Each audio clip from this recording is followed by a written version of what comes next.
Hello student, once again welcome to Anu's classes. In our previous video, we have discussed about the sexual reproduction of flowering plants. So in my previous video, I have already explained up to the formation of female gametophyte. So up to here we have discussed already. So today I am going to discuss about the next topic of the chapter, that is the pollination.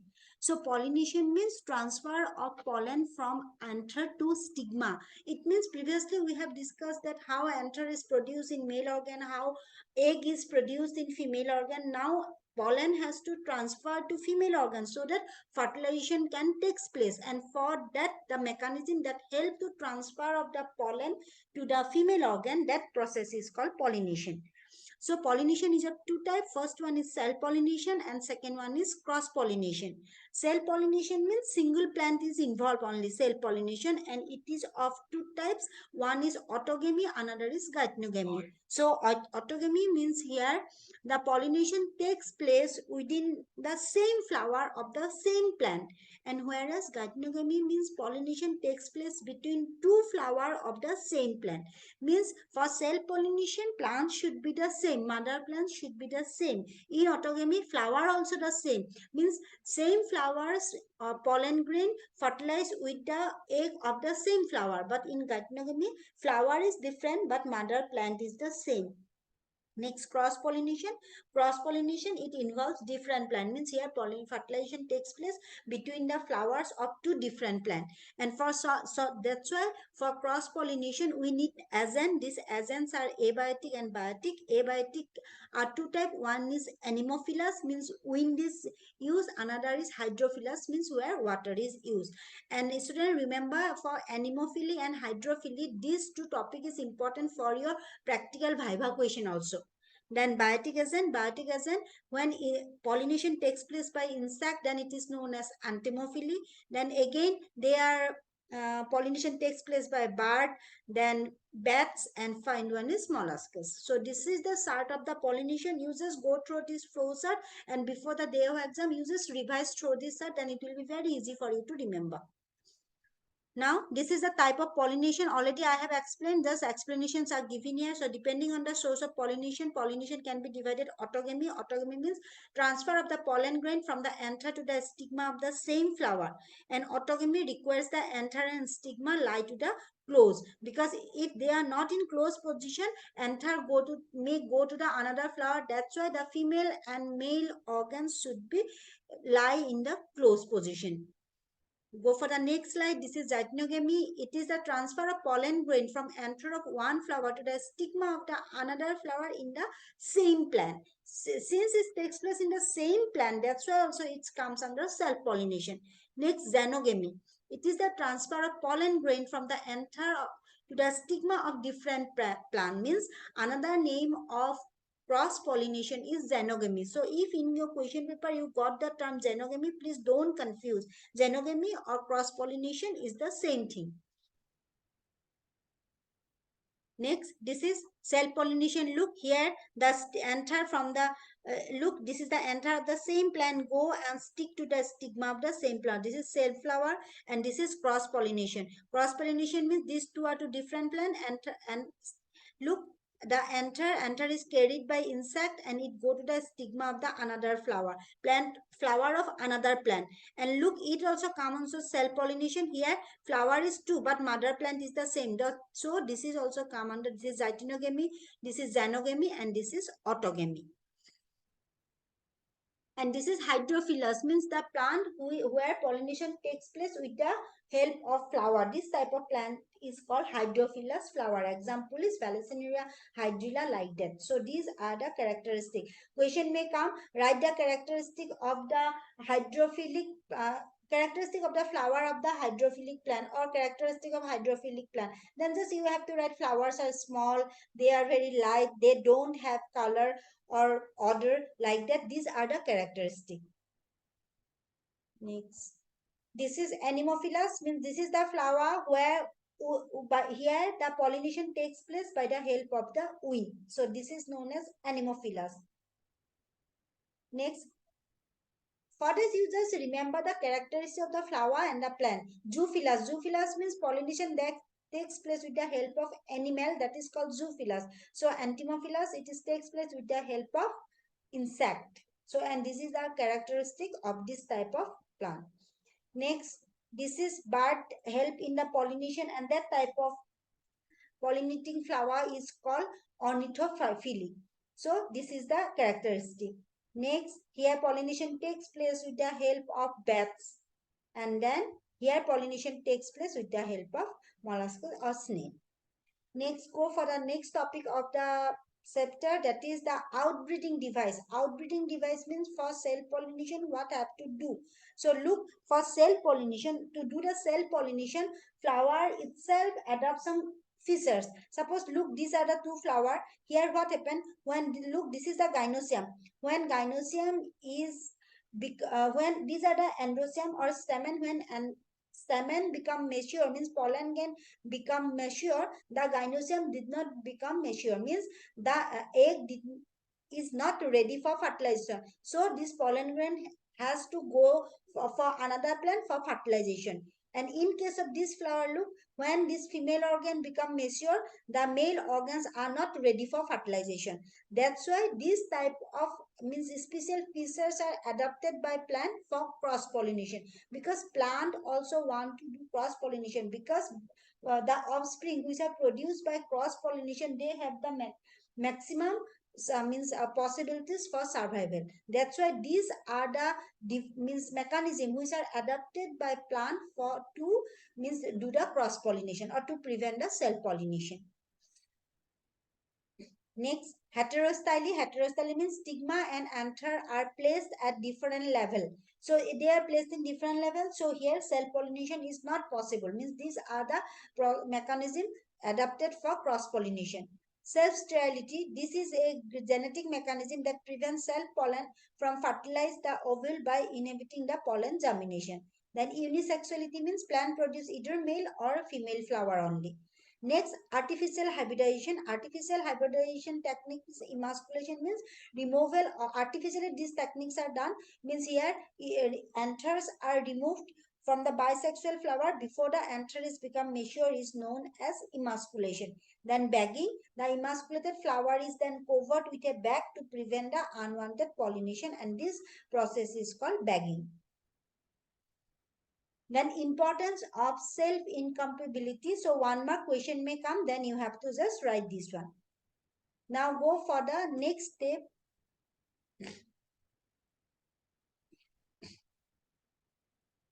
This is the structure of a mature female gametophyte. Already we have explained in my previous video. So this stage, at this stage, the female gametophyte is ready for fertilization. Here are look 1, 2, 3 cells. These 3 cells are called antipodal cell, and these cells are placed in this side, means towards the Kalaza lane. And these 4, 5, 6, these cells are called egg apparatus.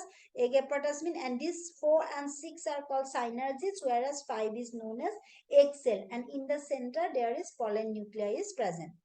Look next, look, this is the egg cell, these two are synergids, and these are antipodal cell. So this is the pollen pistil interaction.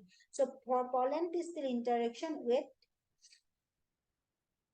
look, after pollination, then I will go for the diagram. So first pollination, pollen is released to the stigma. Then what happened? Pollen tube entry into the stigma. So these are shown in this diagram. Look, this is the pollen tube.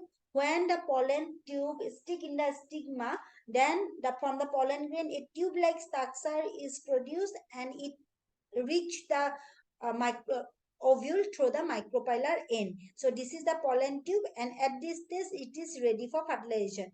In next stage, look, same thing, next stage, these are labeling, and when the pollen tube touch the ovule, two filiform apparatus are formed in the synergids. Synergids means the cell which means cover the egg cell, and these filiform structure help the pollen male gametes to reach the egg cell.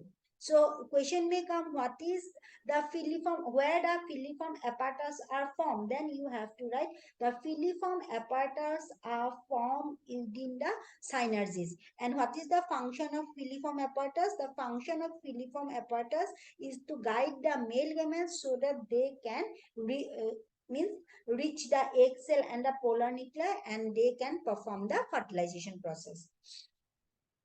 So this is the pollen pistil interaction. After pollination, the pollen grain gets deposited on the stigma, and it is the two cell having a large tube cell and a generative cell.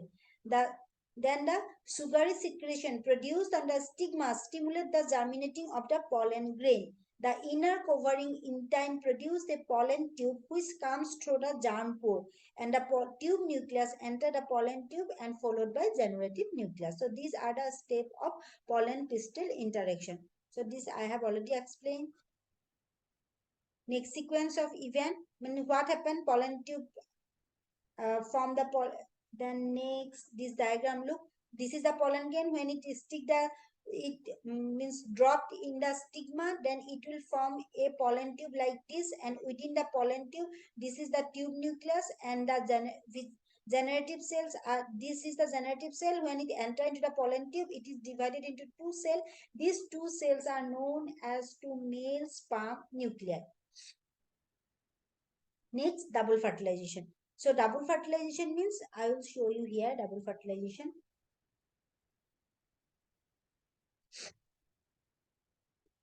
This is summary. I will go for the look. So this is the female organ, gynosium. So this is the pollen. The pollens are, look, the pollen are deposited on the stigma. Then through the germ pore, the pollen form a pollen tube-like structure. This is called pollen tube. Look, this is the pollen tube. So this enter like this, and within the pollen tube, this is the generative cell, and this is the tube nucleus or the vegetative cell, and this is the ovule. Next, the pollen tube touch the ovule through the micropylar end. Micropylar end means where the integuments are absent. And within, when it reach here, the generative cell, look, it is divided into two cell. These are known as male gametes. Then after that, the pollen tube penetrate the wall of the ovule, and the male gametes are released within the ovule. So within the ovule, the two male gametes, one fuse with the egg cell and it form the zygote, and the, out of these two male gametes, one fuse with the egg cell and form the zygote, and the another fuse with the polar nuclei and form a trisome structure that is known as primary endosperm nucleus, and that is known as primary endosperm nucleus. So this is the structure, symbolic diagram of double fertilization. So if you go, you just go through this diagram, and any question come, if your conception is clear, you can write any answer. So this is the summary of fertilization. A pollen tube grow from the pollen grain down to the style through the micropylar into the ovule. The two sperm nuclei are discharged into the embryo sac, resulting the double fertilization. The fertilized egg zygote will develop into the embryo, and the fertilized central cell means polar nuclei will develop into the endosperm, which was trisome in structure. The ovule developed into seed, ovary developed into fruit. So from where fruit is formed, you have to write ovary. From where seed is developed, you have to write ovule. Now go for the, this is the post-fertilization changes. Next step, the zygote develop into the embryo of the seed with the cotyledon developing a shoot, plumule, or developing root, radicle. The endosperm nucleus divide and give rise to the endosperm. Means the trisome structure, which is known as pen, P-E-N, this develop the endosperm. In some seed, endosperm is completed and absorbed by the embryo, which store food material in the cotyledon. Fruit is formed from the ovary and the ovules. The ovary wall ripen to form the pericarp, hard or dry or fleshy or succulent. Means pericarp means wall of the fruit. And the ovule become the seed, and fruit chambers are known as loculi. So these are the just summary chart. After post-fertilization, what events takes place, then you just remember this point. Then question will come from this point only. Next, just this is a summary picture also. This is the flower, fertilized ovule, fertilized ovary. Then petals will wilt, means they will fall off, and seed develop from the fertilized ovule. Next, embryo plant develop inside, and fruit develop from the ovary, and fruit ripen, flower burst, wither away. Only the fruits will be left. Next, primary endosperm nucleus. The primary endosperm nucleus, which is known as pen, divided immediately after the fertilization but before the zygote. So question may come after the fertilization, who is divided earlier, pen or zygote? Then you have to write pen will divide earlier. Why? Because pen will provide, because this zygote, to grow this zygote need energy or food. That food will be provided by pen, means primary endosperm nucleus. That's why first pen will convert it to endosperm, then zygote will grow, because endosperm will provide food to the growing zygote. This is the reason why embryo endosperm will form before the zygote develop. The primary endosperm nucleus is the result of the triple fusion, two polar nuclei and one sperm nucleus, and thus has twice a number of chromosomes. It is a nutritive tissue and a regulatory structure that nourishes the developing embryo. Depending upon the mode of development, three types of endosperm are recognized in the angiosperm. They are nuclear endosperm, cellular endosperm, and halobial endosperm. So these are the three type of. First one is nuclear endosperm. It is the most common type of endosperm found in plant. Here, look, this is the nucleus. First, nucleus is divided into numerous nucleus when they are formed. Then after that, in the center, one central vacuole is formed and the nucleus is pushed to the periphery. And then the cell wall is formed outside the nucleus. So this type of nuclear division is known as nuclear endosperm. Next, cellular endosperm. Cellular endosperm means first the nucleus is divided into two, and as the nucleus is divided into daughter nuclei, its cell wall is formed, and then again they are divided and redivided, but every time with the offspring or daughter nuclei, that their cell wall is also formed. That is known as cellular endosperm. Since here the nucleus are divided, becoming small cell with cell, that's why it is known as cellular endosperm. Next one is halobial endosperm.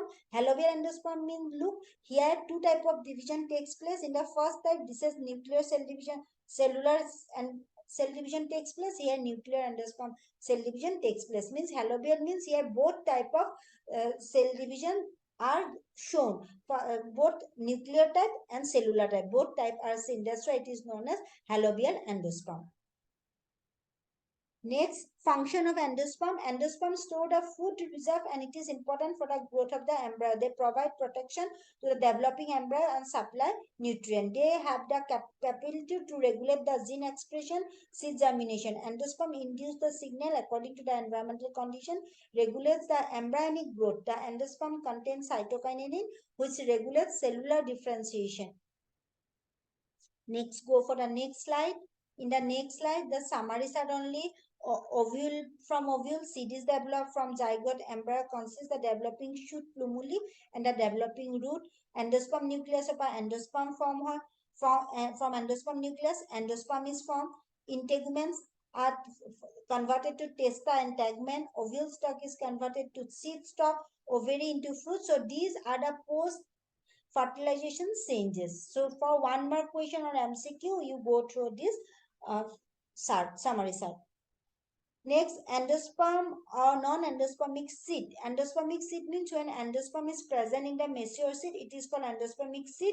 And non-endospermic means when no residue of endosperm is present, it is called non-endospermic seed. And from this differentiation question may also come, differentiate between endospermic and non-endospermic seed. Then you just write this point as pointwise. Then zygote divided to give rise to unequal cell. The larger cell towards the micropylar end called the suspensor cell and the hypobasal cell, and the smaller cell towards the callosal end called the embryonal cell or epibasal cell. Suspensor divide by transverse wall as well as epibasal cell divide by longitudinal wall.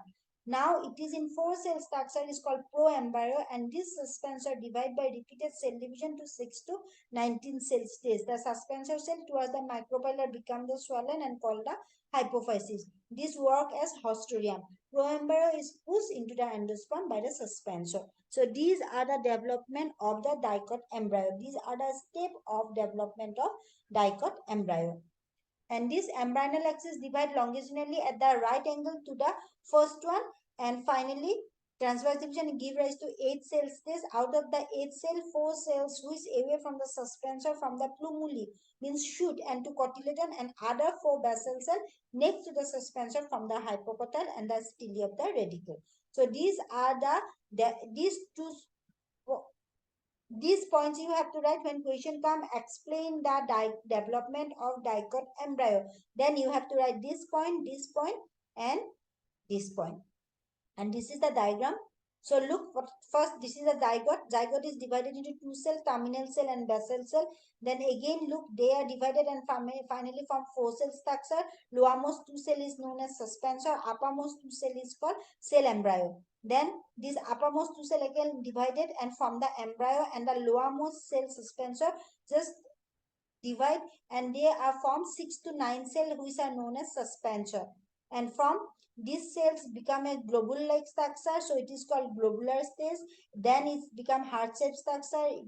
And from the lowermost cells of this is the uppermost cell from the hypophysis, and this is the root meristem, and finally, and these are the shoot meristem, and these are the cotyledon. So this is the diagram of the development of dicot embryo.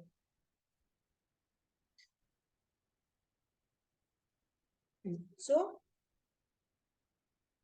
consists of the embryonal axis and 2 cotyledon. The portion of the embryonal axis above the level of the cotyledon is epicotyl, which terminates with a plumule or the stem tip. The cylindrical portion below the level of the cotyledon is hypocotyl. The terminate at the lower point, it is the root tip. The root tip is covered by root cap. So this is the explanation. If question come, explain the dicot embryo, then you just draw this diagram and write this point. Out of 3 marks, you will get full marks. And if question come, explain the development of dicot embryo, then you have to draw this diagram. Okay, student, clear? So in my next video, till now you go through the chapters. If you have any query, you please comment me so that I can clear your query. And in my next video, I will explain the monocot embryo and I will finish the chapter. Till then, goodbye.